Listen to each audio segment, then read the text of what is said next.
তারেক রহমান আসবে ঢাকা, আমার কাছে 10,000 টাকা আছে। আমি কিছু আমি টাকা দিতে পারবো না, আমার কাছে 5,000 টাকা দেন। তারেক রহমানের প্রোগ্রামে যাওয়ার কথা বলে ভাঙ্গাড়ির দোকান থেকে বিএনপি নেতার চাঁদাবাজির অভিযোগ। পিরোজপুরের নাজিরপুরে তারেক রহমানের স্বদেশ প্রত্যাবর্তন উপলক্ষে আয়োজিত একটি প্রোগ্রামে অংশগ্রহণের কথা বলে এক ভাঙ্গাড়ির ব্যবসায়ীর কাছ থেকে চাঁদা আদায়ের অভিযোগ উঠেছে বিএনপির অঙ্গ সংগঠন শ্রমিক দলের নেতা সাইফুল ইসলাম চঞ্চলের বিরুদ্ধে।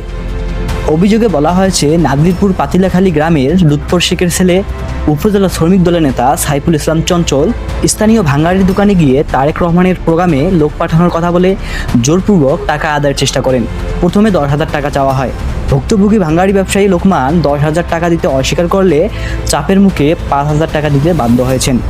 ভুক্তভোগী ভাঙ্গাড়ি ব্যবসায়ী জানান, চাঁদা দিতে অস্বীকার করলে তাকে নানা ধরনের ভয়ভীতি দেখানো হয়। এই ঘটনায় এলাকার সাধারণ মানুষ ও ব্যবসায়ীরা উদ্বিগ্ন। তারা জানিয়েছেন, রাজনৈতিক কর্মসূচির নামে এই ধরনের চাঁদাবাজি দুঃখজনক ও নিন্দনীয়। স্থানীয়রা দাবি করছেন, বিষয়টি তদন্ত করে দোষীদের বিরুদ্ধে আইনগত ব্যবস্থা নেওয়া হোক। অভিযোগের বিষয়ে সাইফুলের সাথে যোগাযোগ করার চেষ্টা করা হলে তাকে পাওয়া যায়নি।